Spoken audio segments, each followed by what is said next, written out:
तो दोस्तों, कल जब आप संडे की छुट्टी मना रहे थे तब पीएम मोदी ने एक ऐसा बयान दिया जिसकी चर्चा आज हर कोई कर रहा है और ये कह रहा है कि अब पीएम मोदी ने गारंटी के साथ ये साबित कर दिया है कि उन्हें इस देश का मुसलमान बिल्कुल भी अच्छा नहीं लगता है, या आप इसे ऐसे भी कह सकते हैं कि मोदी के लिए देश का मुसलमान उनका दुश्मन है। तो चलिए पहले आप बगैर वक्त जाया किए मोदी का वो भाषण सुनिए। और पहले जब उनकी सरकार थी उन्होंने कहा था कि देश की संपत्ति पर पहला अधिकार मुसलमानों का है। इसका मतलब ये संपत्ति इकट्ठी करके किसको बांटेंगे? जिनके ज्यादा बच्चे हैं उनको बांटेंगे। घुसपैठियों को बांटेंगे। क्या आपकी मेहनत की कमाई का पैसा घुसपैठियों को दिया जाएगा? आपको मंजूर है ये कांग्रेस का मैनिफेस्टो कह रहा है कि वो माताओं बहनों का सोने का हिसाब करेंगे, उसकी जड़ती करेंगे, जानकारी लेंगे और फिर उस संपत्ति को बांट देंगे और उनको बांटेंगे जिनको मनमोहन सिंह जी की सरकार ने कहा था कि संपत्ति पर पहला अधिकार मुसलमानों का है।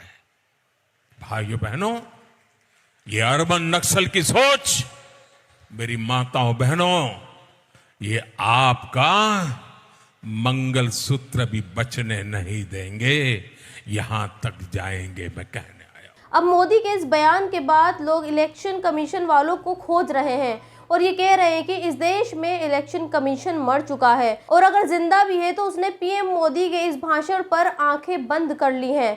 साथ ही कुछ लोग ये भी कह रहे हैं कि जिस मनमोहन सिंह का जिक्र पीएम मोदी कर रहे हैं और उन पर ये इल्ज़ाम लगा रहे हैं कि वो मनमोहन देश की संपत्ति को मुसलमानों को देना चाहते थे, असल में मोदी झूठ बोल रहे हैं और मनमोहन ने देश की संपत्ति पर पहला हक मुसलमानों का नहीं बल्कि अल्पसंख्यकों का बताया था। लेकिन सवाल यहाँ सिर्फ सच और झूठ का नहीं है, बल्कि सवाल यहाँ एक सेक्युलर देश के प्रधानमंत्री का है, जो एक ऐसे देश का प्रधानमंत्री है जो देश संविधान से चलता है। सवाल यहाँ मोदी की सोच का है। सोचिए, जो मोदी इलेक्शन जीतने के बाद यानी आम दिनों में ये कहते हैं कि वो देश में सबका साथ, सबका विश्वास और सबका विकास करना चाहते हैं, और वही मोदी अपनी इलेक्शन रैलियों में साफ साफ मुसलमानों के लिए अपनी नफरत का इजहार कर रहे हैं।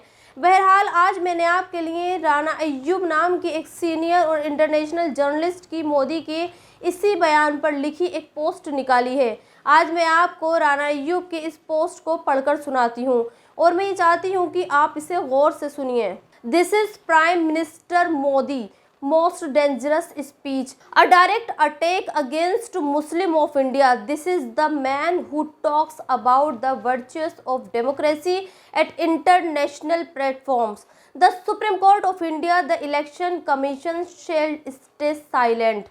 तो दोस्तों, आप पीएम मोदी की स्पीच के बाद ये अंदाज़ा आसानी से लगा सकते हैं कि देश में तीसरी बार मोदी की सरकार बनने के बाद मुसलमानों का क्या होगा।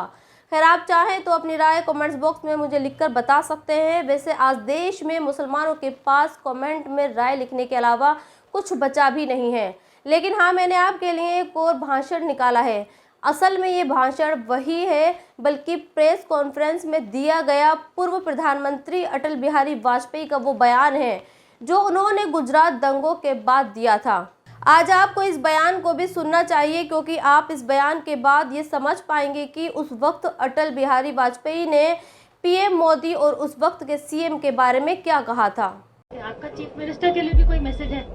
नहीं, चीफ मिनिस्टर के लिए मेरा एक ही संदेश है कि वो राजधर्म का पालन करें। राजधर्म, ये शब्द काफी सार्थक है, मैं उसी का पालन कर रहा हूँ, पालन करने का प्रयास कर रहा हूँ।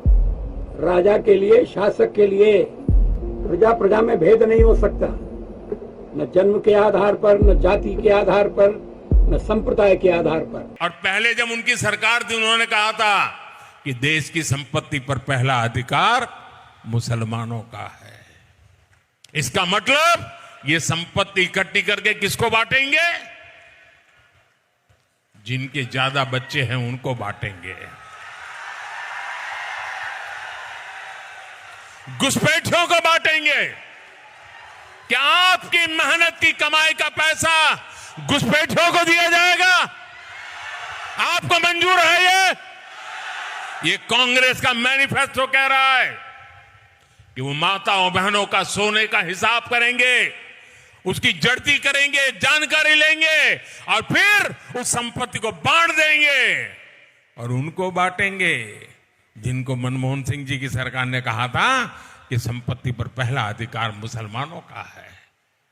भाइयों बहनों, ये अर्बन नक्सल की सोच, मेरी माताओं बहनों, ये आपका मंगलसूत्र भी बचने नहीं देंगे, यहां तक जाएंगे मैं कहने।